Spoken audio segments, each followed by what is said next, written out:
জুলাই সনদ প্রণয়নের আহ্বান নাহিদের।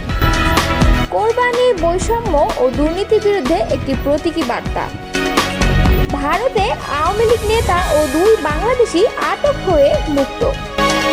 জুবাইদা এবং জাইমার নামে ভুয়া অ্যাকাউন্ট খুলে অপপ্রচার, অভিযোগ বিএনপির। আওয়ামী লীগ ও নিষিদ্ধ ছাত্রলীগের 3 নেতা গ্রেপ্তার। এতক্ষণ শুনছিলেন সংবাদ শিরোনাম, এবারে বিস্তারিত। জাতীয় নাগরিক পার্টির আহ্বায়ক নাহিদ ইসলাম বলেছেন, জাতীয় নাগরিক পার্টি দৃঢ়ভাবে বিশ্বাস করে একটি টেকসই গণতান্ত্রিক পথ কেবলমাত্র জন আকাঙ্ক্ষা ও কাঠামোগত সংস্কারের উপর ভিত্তি করে প্রতিষ্ঠিত হতে পারে। পরিপ্রেক্ষিতে নির্বাচনের তারিখ ঘোষণার আগে জুলাই সনদের প্রণয়ন ও প্রকাশ অত্যন্ত গুরুত্বপূর্ণ বলে মনে করছেন। কারণ এই সনদ শুধুমাত্র একটি নীতিগত দলিল নয়, বরং জুলাই আন্দোলনে যারা রাস্তায় নেমে পরিবর্তনের স্বপ্নের প্রাণ দিয়েছেন তাদের প্রতি আমাদের নৈতিক দায়বদ্ধতাও বটে। এনসিপির আহ্বায়ক নাহিদ ইসলামের নেতৃত্বে একটি প্রতিনিধি দল বুধবার দুপুরে ঢাকায় চীনা রাষ্ট্রদূতের সঙ্গে সৌজন্য সাক্ষাৎ করেন। দেশের গণতান্ত্রিক যাত্রা ও সংস্কার প্রক্রিয়াকে ঘিরে জাতীয় এবং আন্তর্জাতিক পর্যায়ে বিরাজমান গভীর আগ্রহ ও বাংলাদেশের পরিবর্তনশীল ও চলমান রাজনৈতিক প্রেক্ষাপটের বিষয়ে আলোচনা করতে এই বৈঠক অনুষ্ঠিত হয়। বৈঠকে তিনি এসব কথা বলেন। নাহিদ ইসলাম উল্লেখ করেছেন, এই জুলাই সনদ জুলাই আন্দোলনের নির্বাচন সংস্কার, বিচার বিভাগের স্বাধীনতা এবং অন্তর্ভুক্তিমূলক রাজনৈতিক অংশগ্রহণের একটি সুস্পষ্ট ভিত্তি স্থাপন করবে এবং ভবিষ্যৎ রাজনীতির পথ প্রদর্শক হিসাবে কাজ করবে। তিনি আরও বলেন, বাংলাদেশ এখন একটি গুরুত্বপূর্ণ সন্ধিক্ষণে অবস্থান করছে। এই প্রেক্ষাপটে এনসিপি সরকারের পদক্ষেপ ও অন্যান্য রাজনৈতিক পক্ষগুলোর কার্যক্রম নিবিড়ভাবে পর্যবেক্ষণ করছে এবং আশা করছে জুলাই সনদের প্রণয়ন ও ঘোষণার প্রক্রিয়া আর বিলম্বিত না হয়ে যথাযথ আন্তরিকতার সঙ্গে দ্রুততম সময়ের মধ্যে বাস্তবায়িত হবে, যাতে শহীদদের আত্মত্যাগ ও গণতন্ত্র পুনরুদ্ধারের আকাঙ্ক্ষা পূর্ণতা পায়। তিনি নির্বাচন কমিশনের কাঠামোগত সংস্কারের প্রয়োজনীয়তার উপর বিশেষ গুরুত্ব দেন এবং এনসিপি প্রকৃত অর্থে স্বাধীন ও দল নিরপেক্ষ নির্বাচন কমিশনের দাবি পুনরুল্লেখ করে, যা গণতান্ত্রিক প্রক্রিয়ায় জনবিশ্বাস ও আস্থা পুনঃস্থাপন করবে। চীনের রাষ্ট্রদূত ইয়াও ওয়েন বলেন, এনসিপি প্রতিনিধি দলের সামগ্রিক রাষ্ট্রভাবনাকে আন্তরিকভাবে স্বাগত জানান এবং তাদের চিন্তাশীল অংশগ্রহণের জন্য ধন্যবাদ জানান।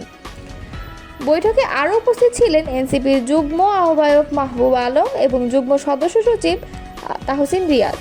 দুই পক্ষই পারস্পরিক বোঝাপড়া, সম্মানজনক সংলাপ এবং কৌশলগত সহযোগিতার ভিত্তিতে গণতন্ত্র ও দীর্ঘমেয়াদী উন্নয়নের লক্ষ্যে একসঙ্গে কাজ করার প্রতিশ্রুতি পূর্ণ ব্যক্ত করেন। পবিত্র ঈদুল আজহা উপলক্ষে দেশবাসী, প্রবাসী মুসলমান এবং বিশ্ব মুসলিম উম্মাহকে আন্তরিক শুভেচ্ছা ও ঈদ মোবারকবাদ জানিয়েছেন আন্তর্জাতিক মজলিসে তাহফুজে খতমে নবুয়ত বাংলাদেশের মহাসচিব মাওলানা মুহিউদ্দিন রব্বানী। বৃহস্পতিবার এক শুভেচ্ছা বার্তায় তিনি বলেন, ঈদুল আজহা আমাদের ত্যাগ, আনুগত্য, তাকওয়া এবং খাঁটি ঈমানের অমূল্য শিক্ষা দেয়। হজরত ইব্রাহিম আলাইহিসসালাম এবং ইসমাইল আলাইহিসসালামের কোরবানির ঘটনা মুসলিম উম্মাহের জন্য এক অনন্য উজ্জ্বল দৃষ্টান্ত, যা আত্মসমর্পণের মাধ্যমে আল্লাহর নির্দেশের প্রতি সর্বোচ্চ আনুগত্য বজায় রাখার মহান চেতনায় উদ্বুদ্ধ করে। আজ আমাদের সমাজে এই ত্যাগ ও কুরবানির চেতনা দুর্নীতি, বিভাজন, সামাজিক বৈষম্য এবং বিভ্রান্তির অন্ধকার দূর করার এক কার্যকর হাতিয়ার হতে পারে। তিনি আরও বলেন, বর্তমান সময়ে ইসলামী সংস্কৃতি ও বিশ্বাসের উপরে একের পর এক আঘাত আমাদেরকে গভীরভাবে ব্যথিত করছে। বিশেষ করে সাম্প্রতিক রাষ্ট্রীয় প্রতীকে ইসলামী চেতনার অনুপস্থিতি দেশের দীর্ঘদিনের ঐতিহ্য এবং সংখ্যাগরিষ্ঠ মুসলিম নাগরিকদের ধর্মীয় মূল্যবোধকে সরাসরি চ্যালেঞ্জ করছে। ধর্মীয় মূল্যবোধের উপর এহেন আঘাত কেবল জনমনে ব্যথা তৈরি করে ক্ষান্ত হবে না, বরং তা জাতীয় ঐক্যের ভিতকে দুর্বল করে দেশকে বিপর্যয়ের মুখে ঠেলে দিতে পারে। খতমে নবুয়তের মহাসচিব বলেন, বাংলাদেশ রাষ্ট্রীয়ভাবে একটি মুসলিম সংখ্যাগরিষ্ঠ দেশ। এখানে রাষ্ট্রীয় কাঠামো ও প্রতীকে ইসলামী আদর্শ ও মূল্যবোধের প্রতিফলন থাকা সাংবিধানিক, ঐতিহাসিক এবং বাস্তবিকভাবে অত্যন্ত জরুরি। আমরা ধর্মনিরপেক্ষতার নামে ষড়যন্ত্রমূলক কোনো অতৎপরতার নীল নকশা বা উদ্যোগকে স্পষ্টভাবে প্রত্যাখ্যান করি। তিনি আরও বলেন, আমরা সরকারের কাছে জোরালো আহ্বান জানাই, আজ জাতীয় ঐক্য ও সাম্প্রদায়িক সম্প্রীতির স্বার্থে জাতীয় মুদ্রা টাকা থেকে বিতর্কিত ডিজাইন বাতিল করে ইসলামী চেতনা সম্মান জানিয়ে নতুন নকশা দ্রুত প্রণয়ন করা হোক। একই সঙ্গে দেশের সকল ইসলামপ্রিয় দল, সংগঠন, সুধী সমাজ ও সকল নাগরিক সহ আপামর তৌহিদি জনতাকে ইসলামের মৌলিক চেতনা রক্ষায় সম্মিলিতভাবে এগিয়ে আসার আহ্বান জানাচ্ছি। মাওলানা রাব্বানী ফিলিস্তিন সহ বিশ্বের মুসলমানদের প্রতি সহমর্মিতা জানিয়ে বলেন, পবিত্র ঈদুল আজহার মাহাত্ম্যকে সামনে রেখে ফিলিস্তিন সহ বিশ্বের মাজলুম মুসলমানদের প্রতি পূর্ণ সমর্থন জানিয়ে ঐক্যবদ্ধভাবে তাদের পাশে এগিয়ে আসা প্রত্যেক মুসলিম শাসকের ঈমানি দায়িত্ব। পরিশেষে তিনি মহান আল্লাহর দরবারে দেশ, জাতি এবং বিশ্ব মুসলিম উম্মাহের সমূহ কল্যাণ এবং উত্তরোত্তর সমৃদ্ধি কামনায় দোয়া করেন। ভারতের পশ্চিমবঙ্গের উত্তর 24 পরগনার জগদ্দলে আটক 3 বাংলাদেশি নাগরিকের মধ্যে 2 জন আওয়ামী লীগের নেতা, অপরজন পুলিশের পলাতক কর্মকর্তা বলে জানা গেছে। বৈধ কাগজপত্র দেখাতে পারায় তাদের ছেড়ে দেয় স্থানীয় পুলিশ। মঙ্গলবার উত্তর 24 পরগনার ভাটপাড়া পৌরসভার 26 নং ওয়ার্ডের বাসুদেবপুর মোড় এলাকার একটি বাড়ি থেকে এই 3 জনকে আটক করে জগদ্দল থানা পুলিশ নিয়ে যাচ্ছিল। তারা গত 5 মাস ধরে তিতাস মণ্ডল নামের এক ব্যক্তির বাড়িতে অবস্থান করছিলেন।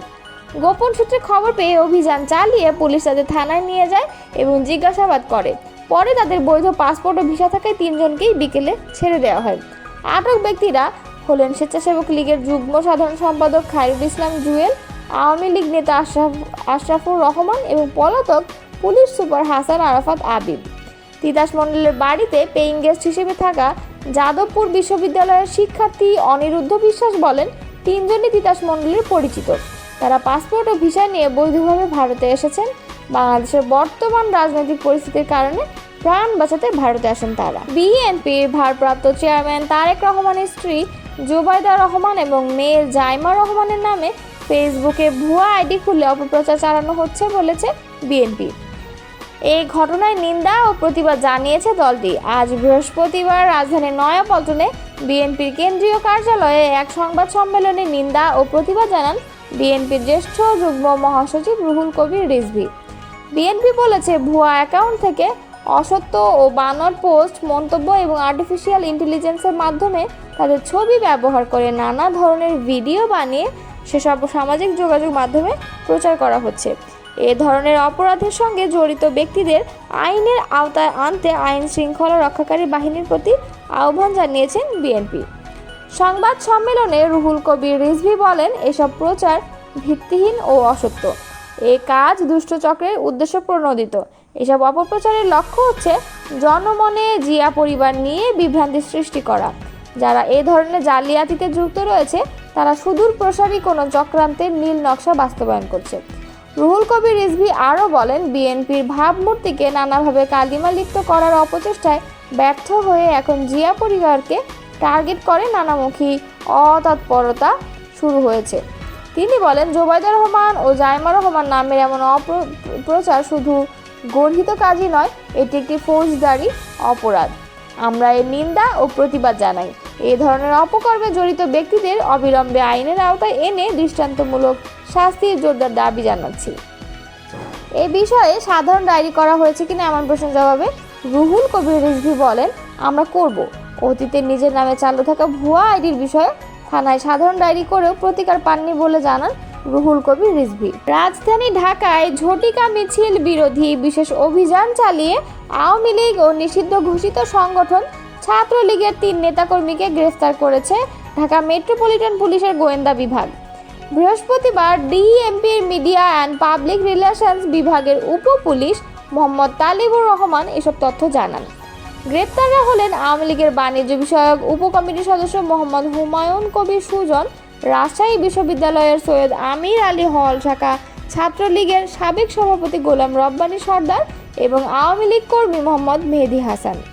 ডিবির বরাত দিয়ে মোহাম্মদ তালিবুর রহমান বলেন, গতকাল বুধবার দিবাগত রাত আনুমানিক 12:30টায় রাজধানীর টিকাটুলিয়া এলাকা থেকে হুমায়ুন কবির সুজনকে গ্রেপ্তার করে ডিবি লালবাগ বিভাগের একটি চৌকস দল অপরদিকে একই দিনে ভোর 5:30টার দিকে মিরপুর এলাকায় অভিযান চালিয়ে মেহেদি হাসানকে গ্রেপ্তার করা হয়েছে। এছাড়াও বুধবার সন্ধ্যা 7:30টায় মোহাম্মদপুরের ঢাকা উদ্যান হাউজিং এলাকা থেকে গোলাম রব্বানী সর্দারকে গ্রেপ্তার করে ডিবি মতিঝিল বিভাগের একটি দল, তিনি মাগুরা ১ আসনের সাবেক সংসদ সদস্য সাইফুজ্জামান শিখরের ঘনিষ্ঠ সহযোগী এবং ধানমন্ডি ডায়াগনস্টিক সেন্টারের পরিচালক হিসেবেও পরিচিত। তিনি আরও জানান, গ্রেপ্তাররা সংঘবদ্ধভাবে আইন শৃঙ্খলা পরিস্থিতি অবনতির মাধ্যমে রাজনীতিতে আতঙ্ক ছড়ানোর অপচেষ্টা চালাচ্ছিলেন। তাদের বিরুদ্ধে বিভিন্ন থানায় একাধিক মামলা রয়েছে। গ্রেপ্তারদের বিরুদ্ধে আইনানুগ ব্যবস্থা গ্রহণের প্রক্রিয়া চলছে।